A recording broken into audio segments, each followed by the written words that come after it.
Welcome to Interview with a Forge Master, where we get into the minds of the writers of Worldhammer. Today we have NYUX on the show. NYUX, if you wouldn't mind introducing yourself and telling us a little bit about you as a world builder. What's up, I'm NYUX, and, well, I don't know what else to say, but, I write wherever I want to write.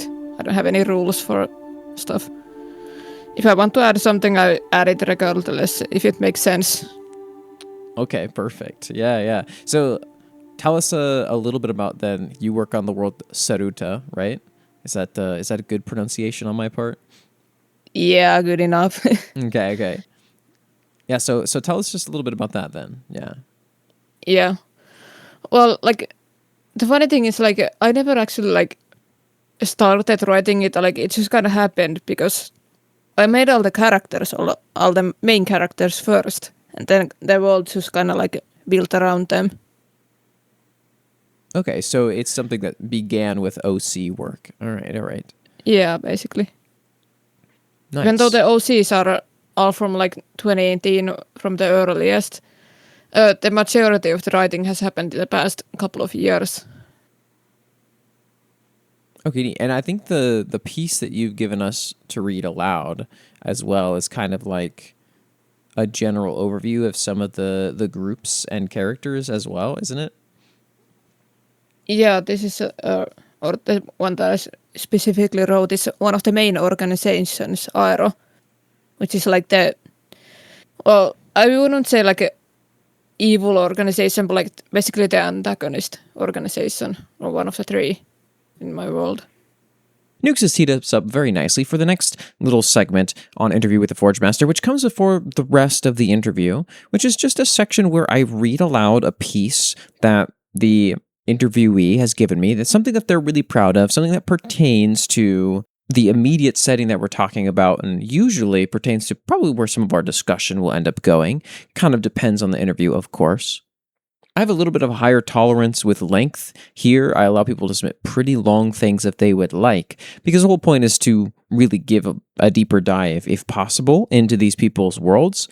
And I also try to do at least 1 or 2 rounds of feedback. If it's needed, I record it, I send it back to them.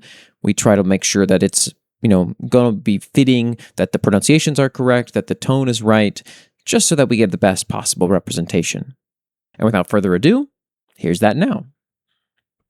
Aero is the underground human rebellion that seeks to take control back of the planet of Seruta. They have an unknown amount of locations, but there's at least one in every city.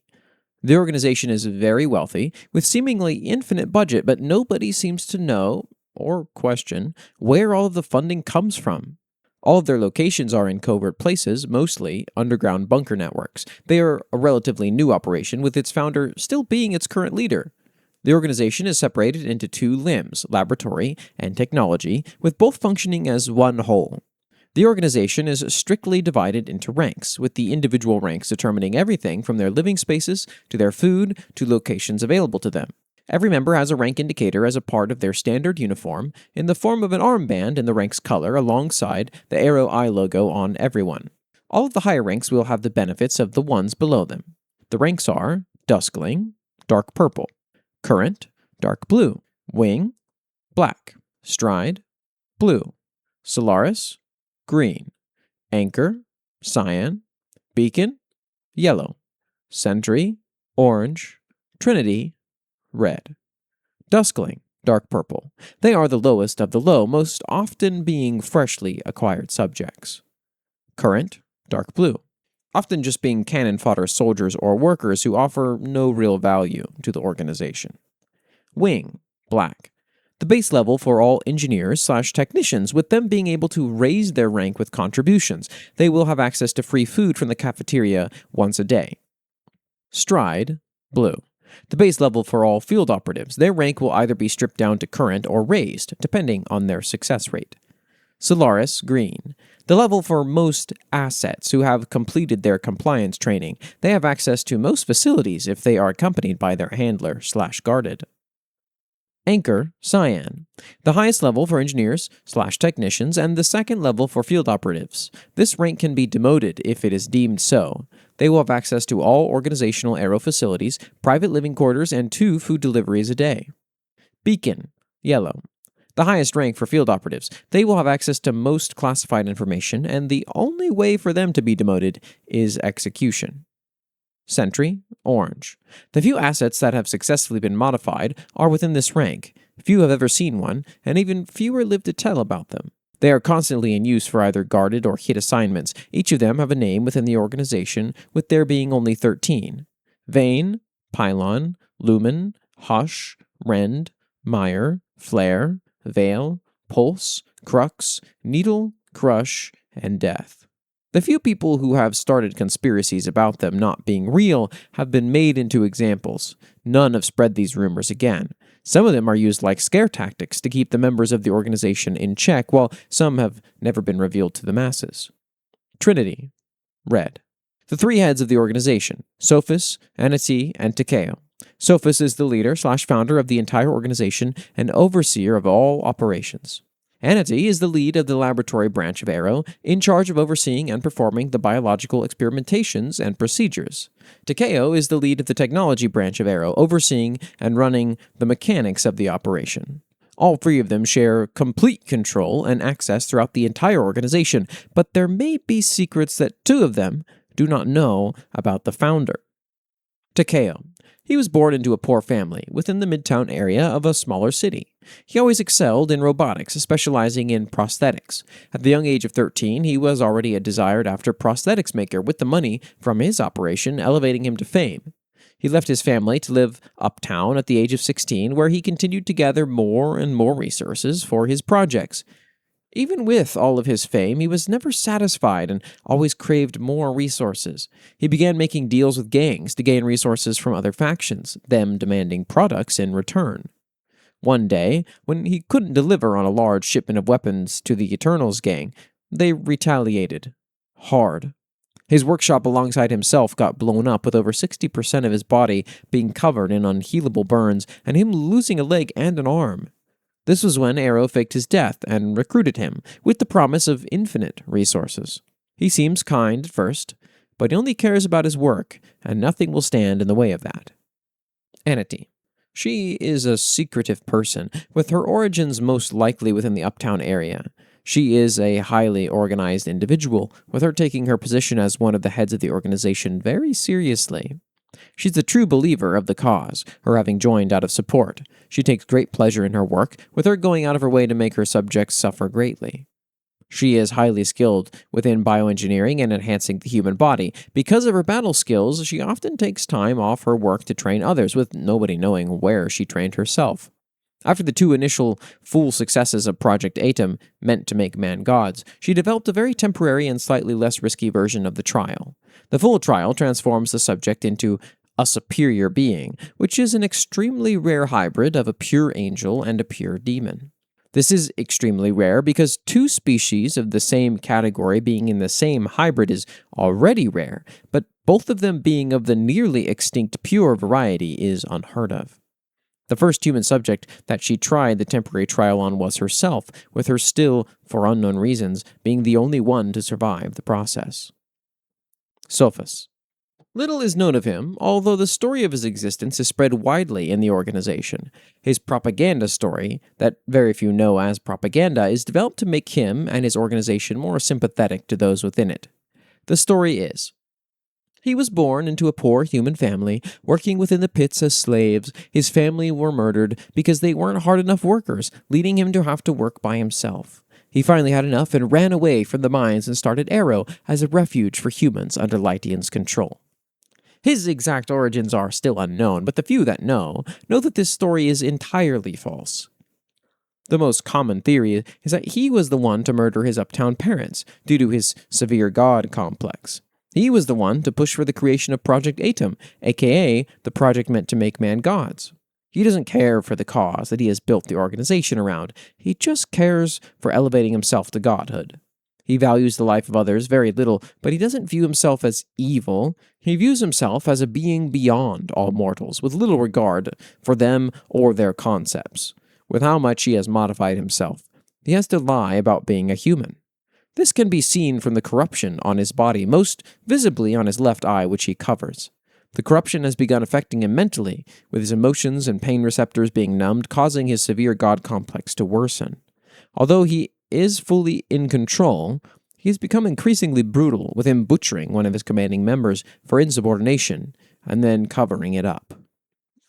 Okay, so now that we've heard that, I want to ask first some questions, some general questions still about like you as a writer / a world builder. So you've part of your introduction on the website and a little bit of what you just mentioned earlier before we had the piece that we read aloud was that you have had a really active imagination for a while. You've kind of thought about a lot of characters and things, but you only really started building worlds concretely in around 2020. So what was like the big push that got that started, that began sort of the actual putting things down, on paper or and notes or whatever? Well, like getting into like well, I don't know, wouldn't say like a world building, but like OC spaces. So like that kind of forced me to like write about the OCs more and like actually build their backstories. But then I thought like I should probably like build a world around them or like build it more. What like started off as just like a basic modern setting turned into like its own thing. Just like through writing it. Yeah, so you had all these cool ideas for characters, and then you kind of realized that you wanted some tying thread for all of them to somewhere for them to all have come from, to all exist, and to interact, I guess. Yeah. Also, like all of the characters were originally based off like character, like I wouldn't say stereotypes, but like archetypes. Okay. I built around them. Like you can especially see it from like their original designs or like personalities and stuff. Like I've definitely improved and built upon them, but like you can still see like the original inspirations. Yeah, what would be some good examples of some of those like main archetypes that you pulled from? Or like they aren't like regular character archetypes, like the old classic Gasha archetypes on like 2018, 2019, or like the emo bad boy and the high brain and stuff like that. So the archetype, so character aesthetic archetypes from gacha experiences and things like gacha life and other things like that. Yeah. Well, I started all of the characters started off as gacha characters in like 2018, early gacha life. So like that's where I got almost the inspiration for them.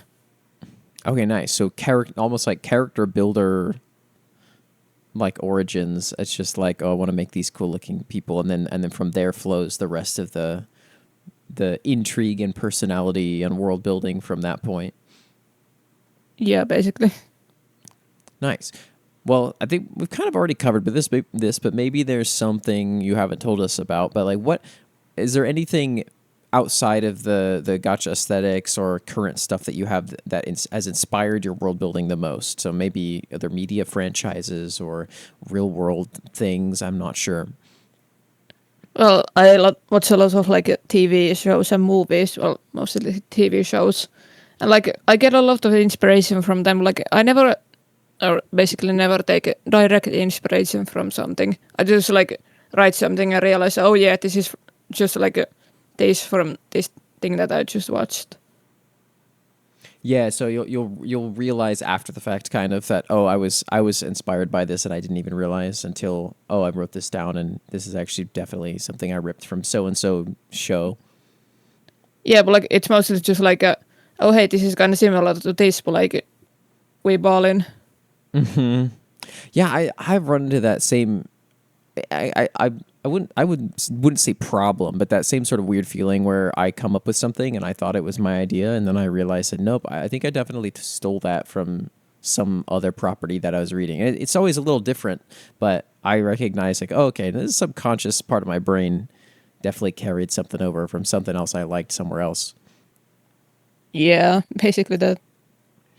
Okay, the other really big theme that I've seen in the world, especially in the world building and throughout the characters, but like the world build, one of the big themes of the world building surrounds like the Lytean oppression under like corporate overlords and other problematic groups. Is there something? Is there anything specific that like drove this to becoming one of like the main sort of pieces of contention in Seruta, or is this just something that kind of ended up happening? Well, like it's something that kind of just ended up happening, but like it's also built around like tropes that I already like the X-Men universe and how the well, mutants are discriminated against. But like I'm directly like or like purposefully not making it into like a race or gender or something like that allegory, because they fundamentally are very different from humans. Like Yeah. it's just like it wouldn't be fair to make that comparison. Okay. Yeah. And so, I mean, just to give people an idea of what a Lytean is, like, do you have a brief description? I know that there's a lot going on there, but is there like a quick Yeah, blurb you could tell people?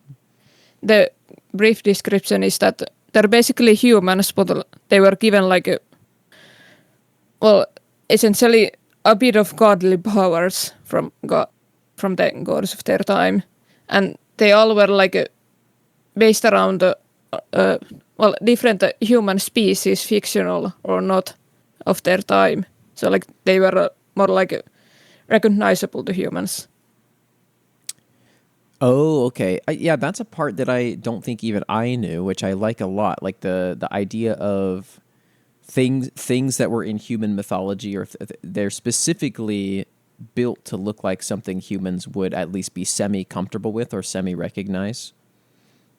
Yeah, they were like specifically built to like sustain the population of the planet, because of after the war against the gods, a lot of people or living creatures died that they weren't supposed to die.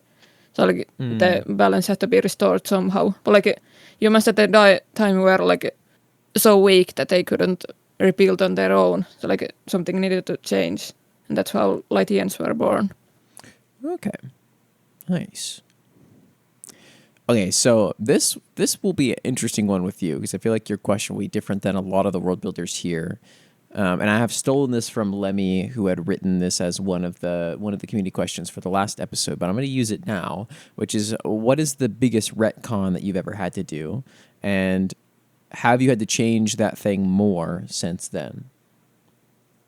Well, like pretty much all of my work has been rewritten multiple times. So like I wouldn't say a lot of things have like necessarily been retconned, other than like entire universes or like my old secondary universe that I've completely abandoned.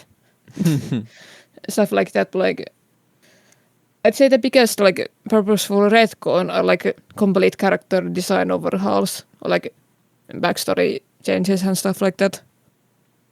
Oh, okay, yeah. This is kind of why I was curious about this question with you. So for you more than anything, it's less plot and less like actual world building exposition and more character designs and like affiliations. Yeah, mostly that. But like a lot of the characters have like fundamentally stayed relatively the same, other than like a couple of them since the Okay. very beginning. Like that's the only thing that hasn't like majorly changed.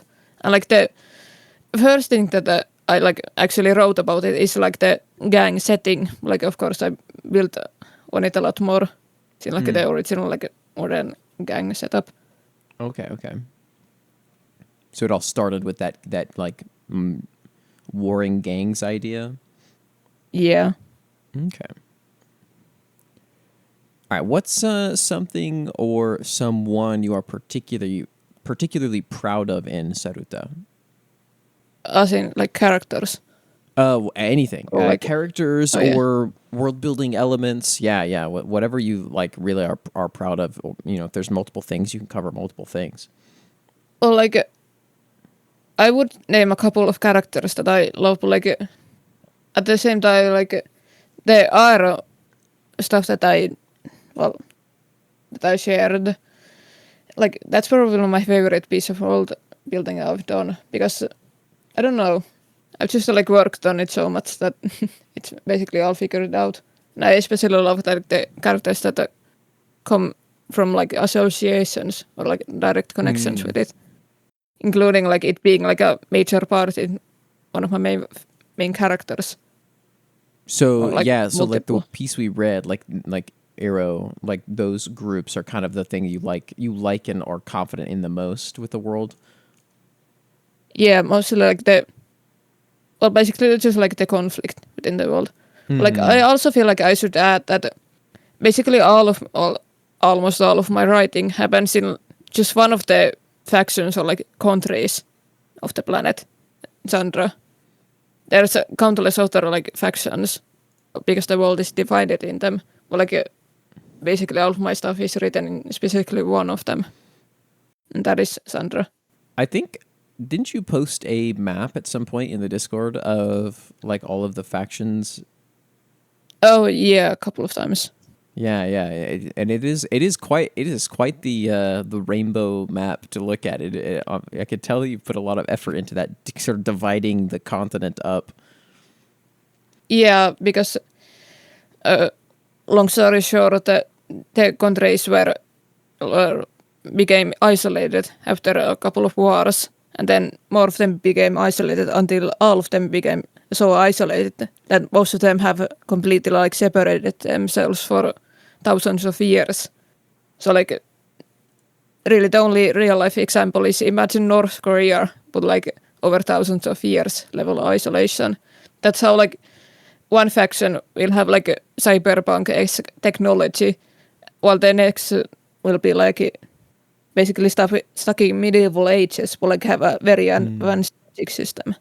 Because every faction will focus on different things and Yeah. develop different areas of their culture. Yeah, okay. So how and this is a question I asked last episode and will probably be a favorite of mine, which is just how expansive, like how far past like this continent and these factions does the world building go? Does it kind of stop there, or do you have a cosmos? Do you have any outer realms or anything like that? Well, I mostly have just the one planet figured out and everything that happens in it.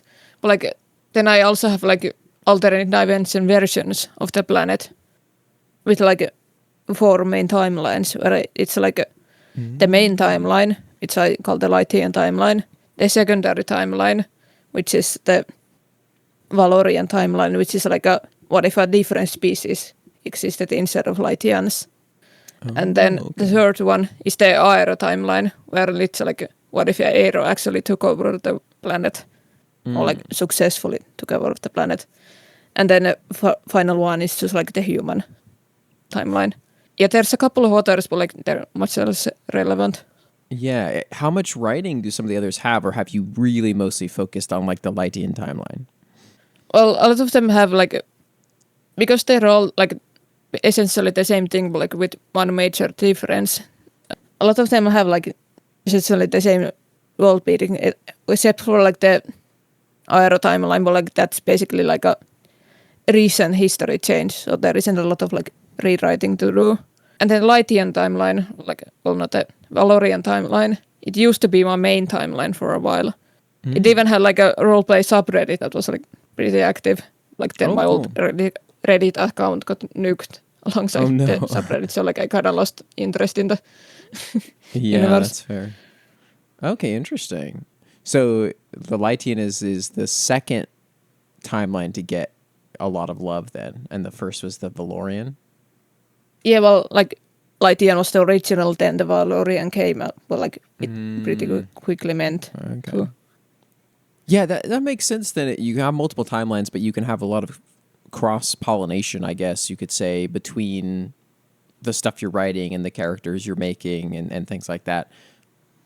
Yeah, definitely. And then I also have like a completely secondary universe, which is like in no way related to this one. It's just like a side project with like the purpose of it having like no actual ground rules, so like I can just like add whatever I want to it. Okay, okay, yeah. So a different like second setting that you just kind of use as almost creative scratch pad. Yeah, basically. Yeah, I was also curious. Do you have like a long-term goal or a transitional goal with your world building at all? Like, for instance, do you want, I don't think this is you, but you know, a lot of people, when they world build, they want to write a book someday. They want to make a movie, they want to make a video game, or is this mostly just passion project for its own existence? Yeah, it's just me having fun with characters. Okay. I don't have like any future plans for it. Although, of course, it would be cool to have some of those, like, yeah, no way, never in a million years. Yeah, those are the long shot pipe dream ideas more than anything. Not really the Well, goal. not even really, it's just like oh yeah, this would be cool, but like, yeah, no. Not something you're pursuing, I guess we could say. Like not something you're chasing actively. Yeah. Okay.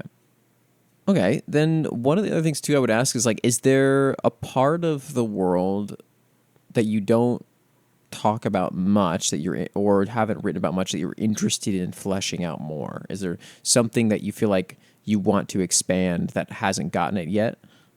Well, the nature in general of like Sandra in general, because like I written it in a way where like it mimics real life nature or like animals and animal species closely, but like the existence of arcane and the arcane crystals and the arcane energy has mutated the animals.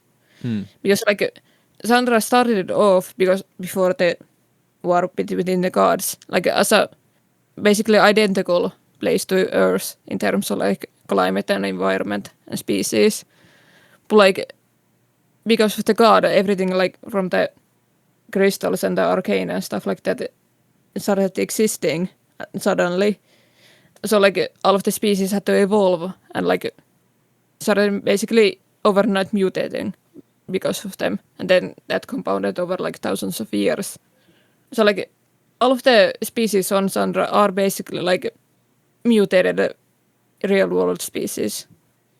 So like all of them Okay. have similarities. Like you can see what they started off as, but like they're still like very much their own species. Yeah, yeah. Okay, sounds like you have a similar scope like issue to me, which is trying to kind of make a completely unique set of flora and fauna, except in your case, they're all mutated from regular Earth stuff, but to like a really, really rapid degree. Yeah, basically. Have you spent some time writing some of that stuff, or is it still like the reason you want to flesh that out is because it's all kind of back burner? Like I know that this is how this works, but I have not done anything with it. Yeah, basically. Okay, yeah, yeah. Except for like a couple of very specific instances for like old hammer or stuff like that. Yeah, that's true. We have gotten a few like creature entries from you before, like the little elemental pet creatures. Right? Was one of those. Yeah. Yeah, I like those little guys. I wish I could have one in real life. Okay, well, those are all the questions that I have. We ran through those pretty quick, actually, which is great. I mean, your answers were solid, but also succinct. Is there anything else you want to talk about? I mean, I'll open the floor to you. Like, is there anything else part of Xandra or Seruta that you want to talk about specifically, or any stuff you want to plug or things you want to say before we cap this off? Well, not really other than like my biggest biggest scale plans for my projects in the future is like making some of the stuff in like real life. I already have made a couple of like stuff from like props from the characters or like stuff like that. And my current biggest like upcoming project is maybe like sculpting one of the gods, because like my idea for the god is basically like so complex that I don't know how else to try it other than like actually sculpting it. Yeah, like you are. Is the problem that you can't imagine like a character creator that you could properly do everything you wanted in? Yeah, and I'm not that good at drawing. Like I know how to sculpt and stuff. That okay, that makes sense. Yeah, so you're.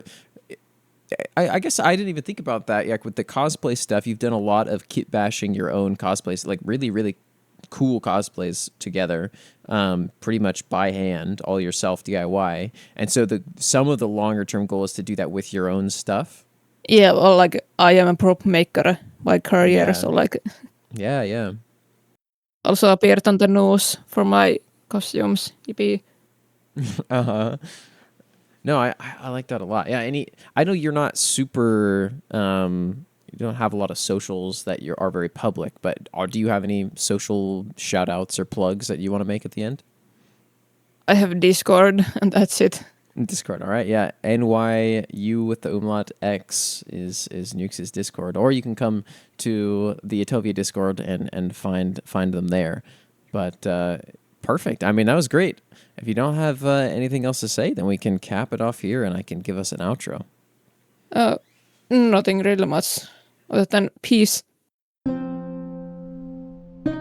Peace. All right, I like it. Thank you for listening to this interview with a Forge Master, a special episode of World Hammer. If you want to be featured here, just join us in the Discord and look for the WH Interview Q channel. What did you build today? Bye.